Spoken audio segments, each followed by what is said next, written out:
अस्सलाम वालेकुम। My name is Mohammad Bilal.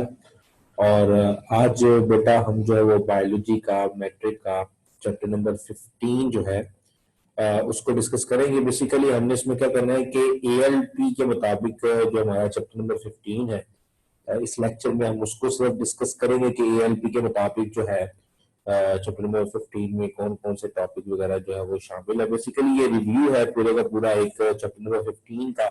आपने वैसे तो ये चैप्टर जो है वो पेपर इससे स्कूल वगैरह में तो पहले पढ़ा भी हुआ है बहुत डिटेल के अंदर, लेकिन यहाँ पर जो हम जस्ट उसका जो है वो एक रिव्यू जो है वो एक ओवरऑल जो रिव्यू है उसको हम सिर्फ डिस्कस करेंगे ताकि आपकी एक मतलब रिवीजन हो जाए टेस्ट से पहले जो है। ठीक है, इसमें सबसे पहले हमारे पास इनहेरिटेंस के बारे में लिखा हुआ है कि इनहेरिटेंस बेसिकली है क्या।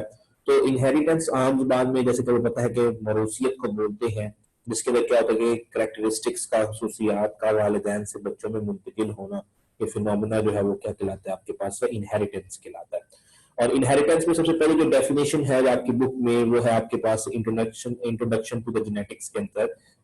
जेनेटिक्स की डेफिनेशन है, कहते हैं genetics is the branch of biology in which we study inheritance. ठीक है, तो बायोलॉजी की वो ब्रांच है उसमें हम इनहेरिटेंस को मौरूसियत को स्टडी करते हैं।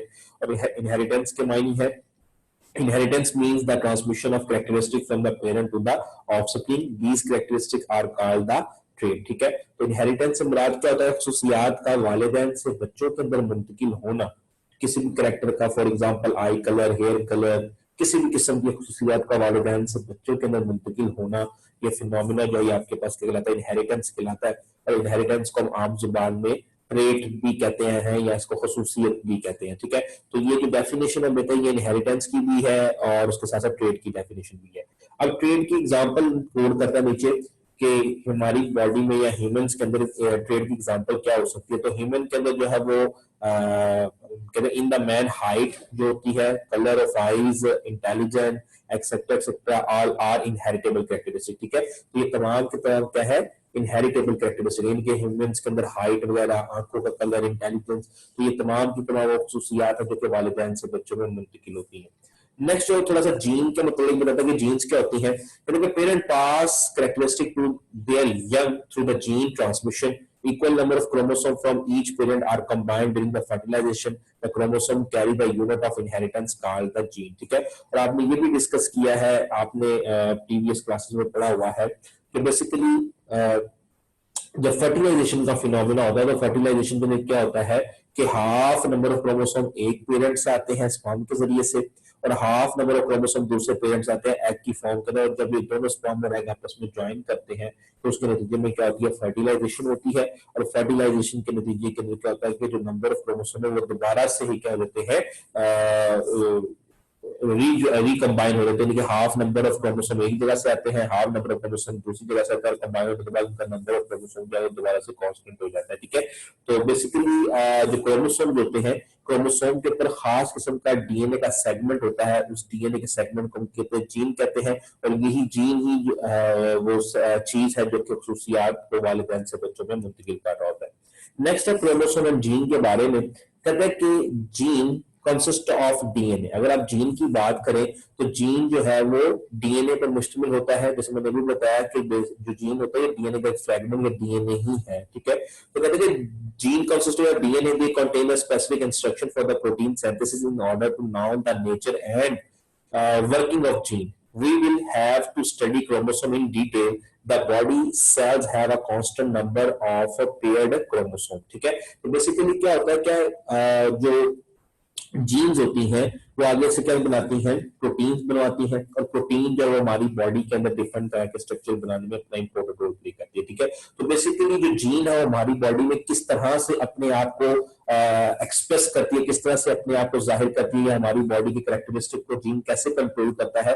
तो जीन बेसिकली क्या बनवाता है, हमारी बॉडी में प्रोटीन बनवाता है। और वो प्रोटीन फिर आगे से हमारी बॉडी के अंदर तमाम फीचर्स को डिसाइड कर रही होती है, यानी कि हमारा स्किन कलर कैसा होने वाला है, हमारा हेयर कलर कैसा होने वाला है, हमारी बॉडी के अंदर फीचर्स कैसे बनने वाला है, हमारा ब्लड ग्रुप कौन सा होने वाला है। तो ये जो इस तरह कैरेक्टरिस्टिक्स हैं ये कौन डिसाइड करता है, ये तमाम के तमाम कैरेक्टरिस्टिक जो हमारा जीन डिसाइड करता है। तो जीन बजाते खुद क्या करता है, जीन बजाते खुद क्या करता है, सिर्फ प्रोटीन की फॉर्मेशन करता है, वो प्रोटीन फिर आगे से ये स्पेसिफिक कैरेक्टरिस्टिक्स को कंट्रोल कर रही होती है। और बेसिकली अगर आपने जीन को स्टडी करना है तो आपको फिर क्रोमोसोम की स्टडी भी जरूरी है, क्योंकि जीन जो बेसिकली क्रोमोसोम के ऊपर ही पाया जाता है, और क्रोमोसोम की नंबर जो है वो हर लिविंग ऑर्गेनिज्म के अंदर क्या होते हैं, कांस्टेंट होते हैं। फॉर एग्जांपल जैसे कि हमने डिस्कस किया था कि ह्यूमन की बॉडी के अंदर जो नंबर ऑफ क्रोमोसोम होते हैं कितने होते हैं, 46 होते हैं, लेकिन हमारे जो गमीट सेल उनके स्पर्म और एग सेल्स हैं उनके नंबर ऑफ क्रोमोसोम क्या होता है, हमारी बॉडी सेल्स के मुकाबले में हाफ होते हैं, यानी कि हमारे जो स्पर्म और एग्स हैं उनमें नंबर ऑफ क्रोमोसोम कितने होते हैं, 23, लेकिन हमारी बॉडी में जो क्रोमोसोम है कितने होते हैं, वो 46 होते हैं। ठीक है, तो कहता है कि The two chromosomes of a pair are known as the homologous chromosome. ये डेफिनेशन भी homologous chromosome की कि एक ही तरह के जो दो क्रोमोसोम के जोड़े होते हैं हमारी बॉडी में, उसको हम क्या कहते हैं, होमोलोगस कहते हैं। ठीक है, जो होमोलोगस है उसका मतलब क्या होता है कि ऐसे क्रोमोसोम जो कि सिमिलर हो, जैसे कि हमारी बॉडी के अंदर हमारी बॉडी के हर सेल में एक ही तरह के दो दो क्रोमोसोम है। ठीक है, हमारी बॉडी में टोटल, हमारी बॉडी का जो एक सेल है उसमें टोटल कितने क्रोमोसोम होते हैं, 46 होते हैं, और वो जो 46 है वो पेयर की फॉर्म में अगर आप उसको कंसीडर करेंगे 23 पेयर बनते हैं। ठीक है, यानी कि एक इंडिविजुअल के अंदर एक ही तरह के दो क्रोमोसोम होते हैं, टोटल 23 सेट बन जाते हैं जोड़ों के। ठीक है, और अगर आप वैसे क्रोमोसोम की तादाद को काउंट करेंगे, टोटल क्रोमोसोम कितने होते हैं हमारे सेल के अंदर, एक सेल के अंदर, तो 46 होता है। ठीक है, तो कहता है कि in the human body cell there are 23 pair of the homologous chromosome for a total of the 46 chromosome. We may recall that during the meiosis, the two members of each chromosome they are separate and each of them enter into the one gamete। ठीक है, तो ये आपने last time discuss किया था पिछले chapters के अंदर भी कि meiosis के अंदर क्या होता है कि जब meiosis में सेल डिवाइड करता है तो हाफ नंबर ऑफ क्रोमोसोम जो है वो एक सेल में चले जाते हैं एक गमीट में, और हाफ नंबर ऑफ क्रोमोसोम जो है वो दूसरे गमीट में चले जाते हैं, जिसकी वजह से जो हमारे गमीट सेल्स होते हैं उनके number of chromosome parental cell के मुकाबले में क्या होता है, हाफ होता है। ठीक है, तो यही रीजन है जिसकी वजह से क्या होता है कि हमारी बॉडी सेल्स के मुकाबले में हमारे गमीट सेल में नंबर ऑफ क्रोमोसोम हाफ होते हैं। उसके बाद कहते हैं क्रोमोसोम के स्ट्रक्चर के बारे में लिखते हैं, क्रोमोसोम कैसा होता है, क्वेश्चन आ सकता है कि explain the structure of chromosome, तो ये इसके पॉइंट भी मैंने बना दिए अलग से। तो कहते हैं chromosome is made up of the chromatin material simply as a chromatin. ठीक है, तो आमतौर पर जो क्रोमोसोम है वो क्रोमैटिन मटेरियल से मिलकर बना हुआ होता है। क्रोमैटिन मटेरियल क्या है कि डीएनए का जो थ्रेड होता है, डीएनए का जो धागा होता है उसको हम क्रोमैटिन कहते हैं। उसमें यहाँ पर उसको डिवाइन भी किया हुआ है। Chromatin is the complex material made up of the DNA and protein. ठीक है, तो जो क्रोमैटिन मटेरियल है ये डीएनए और प्रोटीन से मिलकर बना। अगर आप देखें, ठीक है, तो ये आपके पास लेट्स सपोज एक क्रोमैटिन का एक छोटा सा पीस दिखाया हुआ यहाँ पर, तो इस पीस में दो चीजें हैं आपके पास। ठीक है, एक तो यहाँ पर आपको ये डीएनए का थ्रेड नजर आ रहा होगा, और सेकंड नंबर पर ये सेंटर में रेड कलर की जो आपको सर्कुलर प्रोटीन नजर आ रही है उसको हम हिस्टोन प्रोटीन कहते हैं। ठीक है, तो आमतौर पर जो क्रोमैटिन मटेरियल है किस पर मुश्तमिल होता है, एक तो डीएनए के थ्रेड के ऊपर, और साथ में इसमें क्या पाया जाता है, इसके साथ साथ इसमें हिस्टोन प्रोटीन भी होती है। ठीक है, नेक्स्ट एक डेफिनेशन है न्यूक्लियोसोम की, अक्सर पेपर में आता भी होता है, बहुत ज्यादा इंपॉर्टेंट शॉर्ट क्वेश्चन है, व्हाट इज न्यूक्लियोसोम। तो न्यूक्लियोसोम की डेफिनेशन भी बेटा यहाँ पर लिखी हुई है आपकी स्क्रीन के ऊपर नजर भी आ रही है आपको, ये वाली जो लाइन है, प्लस इसके साथ बेटा ये वाली जो डायग्राम है ये भी न्यूक्लियोसोम की ही डायग्राम है, तो इसको भी जो आपने बनाना है। ठीक है, तो कहते हैं DNA wrap around the histone protein and form a round structure called nucleosome. ठीक है, अगर आप गौर से देखें तो ये जो डीएनए है ये किसके गिर्द रैप हुआ हुआ है, ये इस रेड कलर की हिस्टोन प्रोटीन के गिर्द जो रैप हुआ है। ठीक है, तो इस पूरे स्ट्रक्चर को यानी कि हिस्टोन प्रोटीन और उसके गिर्द लिपटा हुआ जो डीएनए होता है ये मिलकर क्या बनाता है आपके पास न्यूक्लियोसोम बनाता है, जैसे कि उसने यहाँ पर लेबल भी किया हुआ है। Next, again, the DNA is also present between the nucleosome. In this way, the nucleosome and the DNA between them look like the bead on a string. ठीक है, तो अगर आप देखें गौर से तो यहाँ पर आप देखें तो ये एक न्यूक्लियोसोम है और एक दूसरा न्यूक्लियोसोम है, इसके दरमियान में यहाँ पर भी क्या मौजूद है डीएनए। इस तरह ये एक न्यूक्लियोसोम है, ये दूसरा न्यूक्लियोसोम है, और इसके सेंटर में भी क्या है, डीएनए प्रेजेंट है। ठीक है, तो इसी वजह से क्या होता है कि अगर आप देखें तो आपको न्यूक्लियोसोम नजर आएगा, फिर थोड़ा डीएनए नजर आएगा, फिर न्यूक्लियोसोम आएगा, फिर डीएनए नजर आएगा, फिर न्यूक्लियोसोम नजर आएगा। तो इस तरह से ये बिल्कुल जैसे तस्वीर के दाने होते हैं, बीड और स्ट्रिंग जैसे तस्वीर के ऊपर दाने होते हैं, बिल्कुल वैसे ही इसकी क्या होती है, अपीयरेंस होती है। ठीक है, नेक्स्ट कहता है कहते हैं कि the fibre consist of the nucleosome condense into the compact form and get the structure of the chromosome. और जब ये पूरे का पूरा फाइबर जो होता है, यानी इस तरह जो फाइबर होती है, ये बहुत ज्यादा हाईली कॉइल होता है, तो कॉइल होने के बाद ये क्या बना देता है, हमारे पास क्रोमोसोम बनाया था, जैसे कि हमने क्लास के लिए उसको डिटेल में डिस्कस भी किया था। ठीक है, नेक्स्ट बेटा आपके पास वॉटसन क्रिक का मॉडल है, ब्लू कलर ये कैप्शन है आपकी बुक में दी हुई, ये भी एलपी के सिलेबस में इंक्लूडेड है। अक्सर लॉन्ग क्वेश्चन के पॉइंट ऑफ व्यू से इंपॉर्टेंट होता है, लॉन्ग क्वेश्चन में आता है। तो जब भी लॉन्ग क्वेश्चन में आए तो आपने इसकी डिटेल के साथ जो डिस्क्रिप्शन ब्लू कलर की लिखी हुई है उसके साथ से बेटा आपने इसकी ये वाली डायग्राम जो है जो ये भी साथ में बनानी होती है। ठीक है, तो सबसे पहले जो है ये एमसीक्यू जो पॉइंट ऑफ व्यू से इंपॉर्टेंट है, इसकी हिस्ट्री थोड़ा देखें। कहते हैं कि in the 1953 James D Watson and Francis Crick propose the structure of DNA. दो साइंटिस्ट थे, James D Watson and Francis Crick, इन दोनों ने 1953 के अंदर डीएनए के मॉडल के बारे में बताया था कि डीएनए का जो मॉलिक्यूल या डीएनए का जो स्ट्रक्चर दिखने में बेसिकली कैसा होता है। ठीक है, तो उसके बारे में बताया कि according to this, according to Watson and Crick, इसकी अब डेफिनेशन है। According to Watson and Crick, a DNA molecule consists of the two polynucleotide strand. These strands are coiled around each other in the form of the double helix. There is a phosphate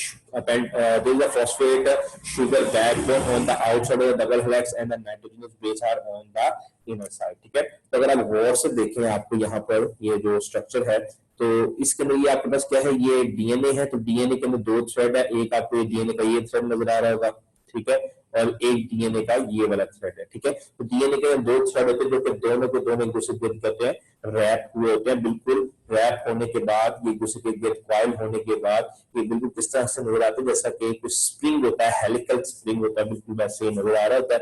और अगर आप इसका chemical structure देखें, अगर आप इस हिस्से का केमिकल स्ट्रक्चर देखें, तो इसमें आपको नजर आएगा कि ये एक न्यूक्लियोटाइड है, ये दूसरा न्यूक्लियोटाइड है, ये तीसरा न्यूक्लियोटाइड है, ये चौथा न्यूक्लियोटाइड है। जब बहुत से न्यूक्लियोटाइड आपस में ज्वाइन कर जाते हैं तो आपके पास एक पॉलीन्यूक्लियोटाइड स्ट्रैंड बनता है। ठीक है, तो ये पॉलीन्यूक्लियोटाइड स्ट्रैंड लेट सपोज ये है, ठीक है, और ये पॉलीन्यूक्लियोटाइड स्ट्रैंड जो है वो लेट सपोज ये है। ठीक है, तो ये जो सेंटर में अब ये जो नाइट्रोजनस बेसिस है, इन नाइट्रोजनस बेसिस में आपस में क्या बना हुआ बॉन्ड, अगर आप यहाँ पर देखो तो यहाँ पर भी आपको बॉन्डिंग नजर आ रही है।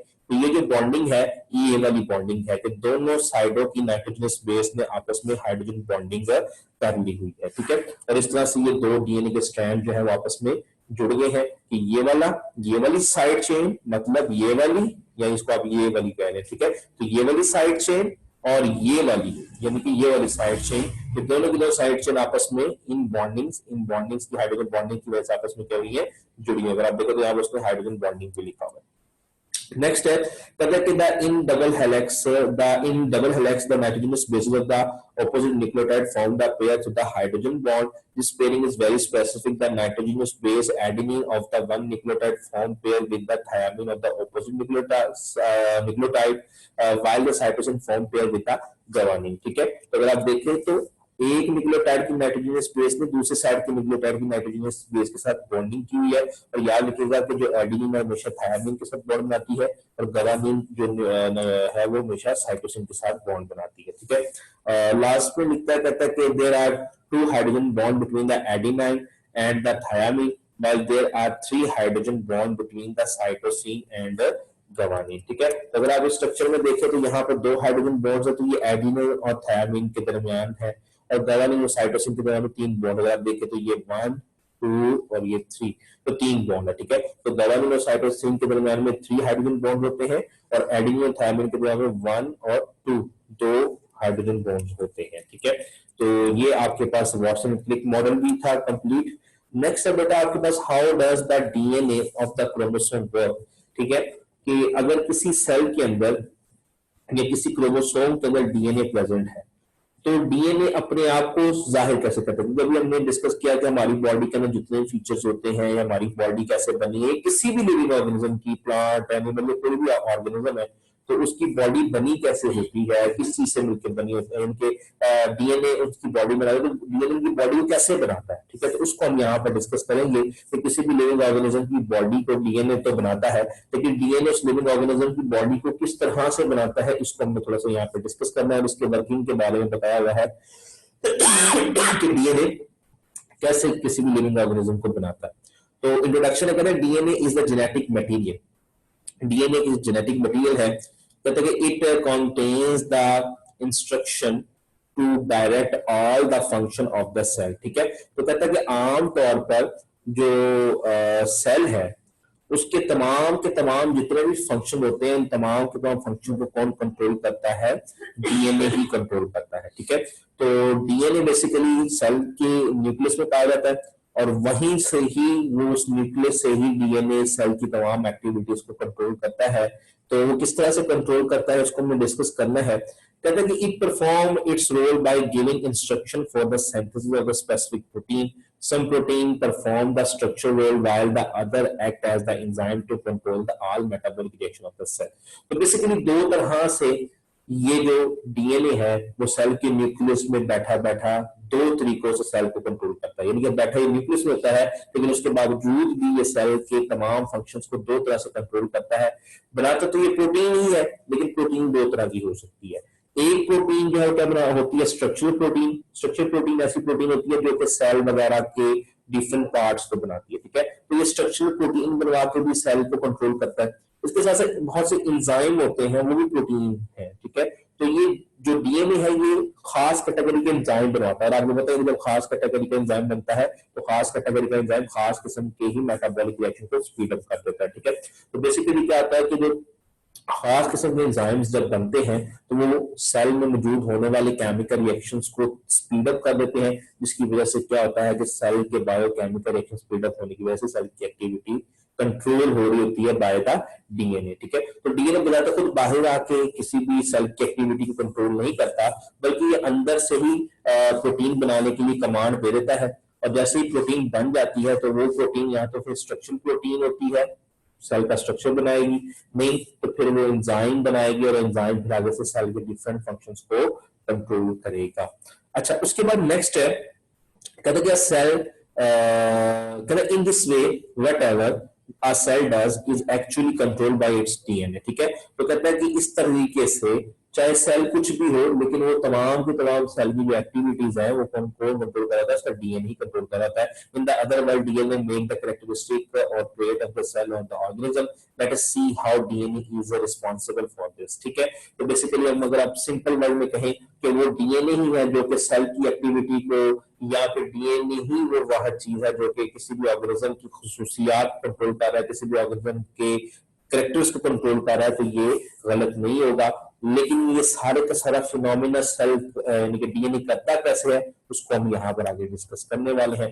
तो कहते हैं we studied that the traits are made by the specific protein. हमें ये पता है कि हमारी जितनी भी ट्रेट्स हैं, हमारी जितनी खुसूसियात हैं वो प्रोटीन की वजह से ही है। Specific protein have a specific number and the sequence of their amino acid. DNA control the sequence of the amino acid by the sequence of its nucleotide during the protein synthesis. The sequence of the DNA nucleotide decided that what will be the sequence of the amino acid। जैसे हमने discuss किया था कि आपको बताइए protein किससे मिलकर बनी होती है?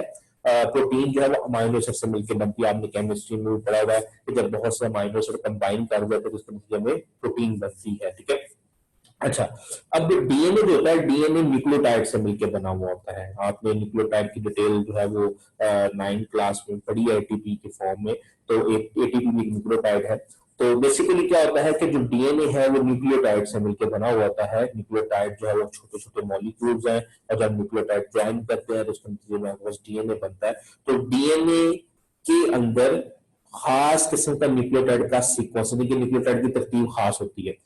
उसी तरतीब के मुताबिक यानी कि जैसे डीएनए के अंदर न्यूक्लियोटाइड का सीक्वेंस होगा उसी सीक्वेंस के मुताबिक जो है वो क्या किया जाएगा? अमाइनो एसिड को जोड़ा जाएगा और उससे क्या बनाई जाएगी? प्रोटीन बनाई जाएगी। ठीक है, तो जो प्रोटीन की डिफरेंट किस्में बनती हैं डीएनए से वो इसी वजह से बन रही होती हैं कि डीएनए के अंदर जो न्यूक्लियोटाइड का सीक्वेंस होता है वो चेंज होता है।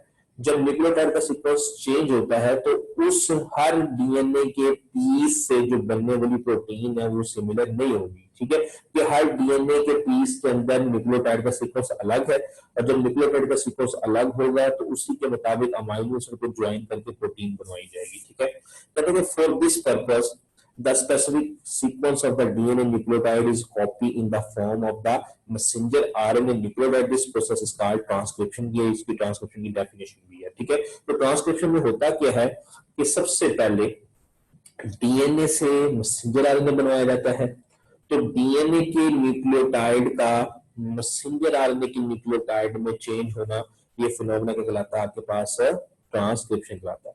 The mRNA carries the sequence of its nucleotide to the ribosome। ठीक है, अब क्या होता है कि जब ये मैसेंजर आरएनए बन जाता है, यानी कि डीएनए के न्यूक्लियोटाइड के मुताबिक जब मैसेंजर आरएनए का सीक्वेंस बन जाता है, तो ये मैसेंजर आरएनए मूव करके सेल के साइटोप्लाज्म में आ जाता है, और साइटोप्लाज्म के अंदर फिर राइबोसोम इस मैसेंजर आरएनए को रीड करता है और इसके मुताबिक फिर क्या बनाता है? प्रोटीन बनाता है। और आपको पता है कि मैसेंजर आरएनए से प्रोटीन बनने का जो अमल है वो ट्रांसलेशन कहलाता है, जिसकी हम डेफिनेशन आगे पढ़ेंगे भी। पहले the ribosome read the sequence of this joint specific amino acid according to it to form the protein. This step is known as the translation. मैंने भी बताया, तो जो राइबोसोम होता है वो मैसेंजर आरएनए के सीक्वेंस को रीड करता है, उसी मैसेंजर आरएनए के सीक्वेंस के मुताबिक ये राइबोसोम अमीनो एसिड को जुड़ जाता है।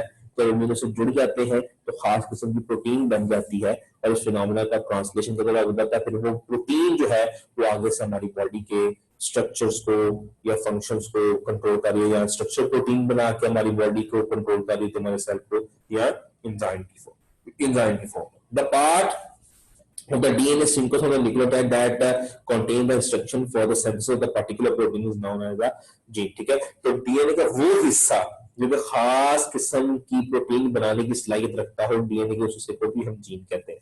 DNA of each chromosome contains thousands of genes like the chromosome। Gene also occur in the pair, one on the each homologous chromosome। The location or position of the gene on the chromosome are known as the loci। loci की definition भी है, या इसको singular locus भी कहते हैं। ठीक है, तो याद रखिएगा कि एक क्रोमोसोम के ऊपर थाउजेंड्स ऑफ जीन हो सकते हैं, और हमेशा जैसे कि हमने पढ़ा पीछे कि एक ही सेल में एक तरह के दो क्रोमोसोम होते हैं, तो दोनों क्रोमोसोम के ऊपर जो जीन पाए जाएंगे वो भी आइडेंटिकल होंगे, सिमिलर होंगे। मतलब कि एक बंदे की बॉडी में एक ही तरह के, एक बंदे की बॉडी के सेल में एक ही तरह के दो जीन प्रेजेंट होते हैं। ठीक है, और ये लोकेशन के बारे में कहते हैं कि किसी भी क्रोमोसोम के ऊपर वो जगह जहां पर कोई भी जीन पाया जाता है, उस जगह को हम उसका लोसाई कहते हैं। ठीक है, तो सिंपल वर्ड कहें तो लोकेशन, जैसे मैं सिंपल सी बात है कि कोई शख्स जो है वो टेबल के ऊपर खड़ा होगा, तो टेबल जो है वो उसका क्या होगा? लोसाई होगा उस शख्स का। क्यों? क्योंकि उस बंदे की लोकेशन क्या है? वो टेबल के ऊपर खड़ा है। ठीक है, तो बिल्कुल वैसे ही जो क्रोमोसोम होता है, क्रोमोसोम के ऊपर जीन भी खास लोकेशन पर पाया जाता है, तो क्रोमोसोम के ऊपर जीन की जो लोकेशन है उसको हम उस जीन का लोसाई भी कहते हैं। ठीक है, तो यहाँ पर भी थोड़ा सा बताया हुआ है। कहता है कि सबसे पहले ट्रांसलेशन में होता क्या है? डायग्राम के मुताबिक कि जो क्रोमोसोम होता है ये हमारे न्यूक्लियस में पाया जाता है सेल के, और ये जो क्रोमोसोम है इसमें आपको पता है डीएनए वगैरह प्रेजेंट होता है। डीएनए के मुताबिक जो है वो क्या बनाया जाता है? मैसेंजर आरएनए बनाया जाता है। तो डीएनए के मुताबिक मैसेंजर आरएनए का बनना ये बेसिकली ट्रांसक्रिप्शन कहलाता है, जिसे आपने पीछे डिस्कस भी किया। ये मैसेंजर आरएनए जो है वो न्यूक्लियस से निकल के सेल के साइटोप्लाज्म में आ जाता है। अब जब ये सेल के साइटोप्लाज्म में आता है तो राइबोसोम जो होते हैं वो इस मैसेंजर आरएनए को रीड करवाते हैं, और इसको रीड करने के बाद इसी के मुताबिक ये अमीनो एसिड को ज्वाइन करवा के क्या बनवाता है? प्रोटीन। ठीक है, तो ये राइबोसोम इस मैसेंजर आरएनए को रीड करता है, इसके मुताबिक अमीनो एसिड को ज्वाइन करवा कर प्रोटीन बना देता है। ठीक है, तो नतीजा क्या निकलता है कि जो डीएनए के अंदर न्यूक्लियोटाइड का सीक्वेंस होता है उसी के मुताबिक अमीनो एसिड को ज्वाइन करवा के क्या बनाती है? प्रोटीन को बनवा दी जाती है। ठीक है, तो अगर आप यहाँ पर देखें तो मैसेंजर आरएनए से प्रोटीन बनाई जा रही है, तो इस फिनोमेना को हम ट्रांसलेशन भी कहते हैं। ठीक है, तो ये दो मराहल में काम होता है। पहले मरहले में क्या होता है कि डीएनए से मैसेंजर आरएनए बनता है, उसको हम ट्रांसक्रिप्शन कहते हैं, और दूसरे मरहले में क्या होता है कि मैसेंजर आरएनए से प्रोटीन बनाई जाती है, उसको हम ट्रांसलेशन कहते हैं। ठीक है, तो जब वो प्रोटीन बन जाती है तो फिर वो सेल के आगे से मेटाबॉलिक रिएक्शन को भी कंट्रोल करती है और पूरे सेल को भी कंट्रोल करती है। नेक्स्ट कहता है कि each gene determine a particular trait in an organism। Each individual carry at least one pair of the gene for each trait। Forker means pair of the gene are represented by a letter or symbol. ठीक है, कहता है कि किसी भी living organism के अंदर जो जीन होता है वो खास किस्म के करेक्टर को कंट्रोल करता है। फॉर एग्जांपल एक जीन आई कलर का भी हो सकता है, जीन हेयर कलर का भी हो सकता है, जीन स्किन कलर का भी हो सकता है। तो एक खास जीन जो है वो किसी भी ऑर्गेनिज्म की बॉडी में खास करेक्टरिस्टिक्स को कंट्रोल करता है। और जीन को जब आप कॉपी पे लिखते हो तो आप उसको हमेशा इंग्लिश के अल्फाबेट ए बी या किसी से भी रिप्रेजेंट कर सकते हो। ठीक है, तो कहता है कि both member of the gene pair may be the same in the some individual, a condition which may be represented as a capital A or capital A capital or capital B and different in the other capital A और capital A small a होना चाहिए था। इसने यहाँ पे ये पता नहीं क्या लिखा हुआ। ठीक है, कहते it mean that a gene exist in more than one alternative form. In the above example, the capital A and the capital A are two the alternative form of A gene, and the B and the B are the alternative form of the other gene. The alternative form of a gene are called allele. ठीक है, अगर आप गौर से देखें तो आपके पास ये homologous chromosome है। ठीक है, तो एक होमोलोगस क्रोमोसोम के ऊपर क्या होता है, ये जीन है, एक जीन एक के ऊपर, ठीक है, जैसे कि यहाँ पर ए दिखाया गया, और दूसरा जीन दूसरे क्रोमोसोम के ऊपर। अब ये दोनों के दोनों जीन जो है वो एक दूसरे की अल्टरनेटेड फॉर्म है। ठीक है, ये जो अल्टरनेटेड फॉर्म होते हैं इसको अलील तरह से भी हमने देखा कि एक ही जीन की दो मुतबादल सूरतों को हम अलील तरह से देखें तो यहाँ पर एक जीन एक क्रोमोसोम पे है, दूसरा जीन दूसरे क्रोमोसोम पे है, लेकिन ये दोनों के दोनों जो जीन है वो आइडेंटिकल है, मतलब ये एक ही कैरेक्टर को कंट्रोल करने वाले जीन है। तो इसलिए हम इन जीन को हम क्या कहते हैं, अलील भी कहते हैं। Whether if an individual has a capital A gene pair, capital A and a capital A are the allele of one another. In this individual, the allele capital A is located on the one of the two homologous chromosome, and the allele capital A is on the other chromosome. When the chromosomes separate during the meiosis, allele also separate and each from the each other. ठीक है, तो basically क्या होता है कि अब let suppose ये भी एक क्रोमोसोम का हिस्सा है, ये भी एक क्रोमोसोम है, तो जब मियोसिस होती है तो मियोसिस के दौरान ये दोनों के दोनों क्रोमोसोम सेपरेट होंगे। जब दोनों क्रोमोसोम सेपरेट होंगे तो क्या होगा, हाफ क्रोमोसोम एक सेल में चले जाएंगे और हाफ जो क्रोमोसोम है वो दूसरे सेल में चले जाएंगे या दूसरे गैमीट में चले जाएंगे। इसकी वजह से क्या होगा कि जो न्यू गैमीट सेल होगा उसके अंदर नंबर ऑफ क्रोमोसोम हाफ रहते हैं as compare to their parent cell. उसके बाद कहता है कि location of allele on the gamete get one of the two alleles when the gamete of both chromosome parents unite, the zygote and the offspring also receive one allele from each parent। ठीक है, अब जैसे मैंने अभी बताया कि जब meiosis होती है तो मियोसिस के दौरान जो क्रोमोसोम के पेयर है वो सेपरेट हो जाते हैं और गमीट में चले जाते हैं। जब दोबारा से फर्टिलाइजेशन होती है तो ये जो अलग हुए जो क्रोमोसोम थे ये दोबारा से क्रोमोसोम क्या रहते हैं, ज्वाइन कर रहते हैं। क्यों कि आधे क्रोमोसोम जो है वो मदर से आते हैं, आधे क्रोमोसोम जो है वो बच्चे में फादर से आते हैं, और ये दोबारा के दोबारा क्रोमोसोम आपस में पेयर बना देते हैं, जैसा कि पहले मियोसिस से पहले ये पेयर की फॉर्म में मौजूद थे। ठीक है, अच्छा उसके बाद नेक्स्ट है जीनोटाइप के बारे में। जीनोटाइप क्या होता है, The specific combination of gene in an individual is known as the genotype। ठीक है, कि एक शख्स के अंदर जो जीन की तरतीब है उसको हम जीनोटाइप कहते हैं। ठीक है, यानी कि जीन की तरतीब से मुराद क्या है, लेट्स सपोज अगर आप देखें तो किसी भी इंडिविजुअल में जीनोटाइप क्या दोनों साइडों पे कैपिटल ए है, या एक साइड पे कैपिटल ए और स्मॉल ए है, या फिर कैपिटल बी है, या कैपिटल बी स्मॉल बी है, यानी कि जो जीन का सीक्वेंस होता है किसी भी इंडिविजुअल के उसको कहते हैं जीनोटाइप कहते हैं। तो कहता है कि अब जीनोटाइप को हम थोड़ा सा यहाँ पर डिस्कस करेंगे अल्बिनिज्म के अंदर, वैसे तो ये आपने पूरा पढ़ा भी हुआ है। पहले it is of the two types, homozygous and the heterozygous. In order to understand the concept of the genotype, let us consider an example of trait albinism, a condition in which the normal body pigment are present. Like the other trait, it is also controlled by the one pair gene. We can represent the two allele of the gene pair as capital A and capital A. Three combination genotype are possible for the two allele. Example, capital A, capital A, capital A, capital small a and small a, small a। ठीक है, तो ये बेटा थोड़ा सा ये गलत लिखा हुआ है, यहाँ पर क्या करना है, कैपिटल ए आएगा, फिर कैपिटल ए स्मॉल ए और स्मॉल ए। तो ये 3 तरह की कंडीशन जो है वो पाई जाती है, ठीक है। तो अल्पिनिज्म जो है वो एक एग्जांपल उसने यहाँ पर कोड की है जीनोटाइप के हवाले से। एल्बिनिज्म क्या होता है कि एक ऐसी बीमारी जिसके अंदर इंसान की बॉडी के अंदर पिगमेंट नहीं बनता, इंसान की स्किन के अंदर जो है ब्लैकिश कलर नहीं बनता, जिसकी वजह से इंसान बिल्कुल व्हाइट हो जाता है। अक्सर आपने कुछ देखा होगा, कुछ बंदे जो बिल्कुल अल्बीनो होते हैं, उनके भवरे तक व्हाइट, बाल भी व्हाइट हो जाते हैं, ठीक है ना। तो वो अल्बीनो होते हैं। उनके अंदर बेसिकली होता क्या है कि जो दोनों अलील है वो स्मॉल होते हैं, इनके स्मॉल ए प्रेजेंट होता है, तो दोनों जीन्स के ऊपर, दोनों क्रोमोसोम के ऊपर जब स्मॉल प्रेजेंट होता है तो ऐसा बंदा क्या कहलाता है, आपके पास एल्बिनो कहलाता है, ठीक है। और अगर कैपिटल ए होगा तो वो बंदा नॉर्मल ही होता है, लेकिन नॉर्मल होता है, इनके उसकी बॉडी में पिगमेंट होते हैं, हमारी तरह नॉर्मल है। इसलिए अगर कैपिटल ए स्मॉल ए होगा तब भी वो बंदा क्या होता है, नॉर्मल ही होता है। लेकिन अगर दोनों स्मॉल ए होगा तो वो उस वक्त बंदा एल्बिनो होगा। तो नेक्स्ट बात करता है होमोजाइगस जीनोटाइप क्या होती है, इसकी डेफिनेशन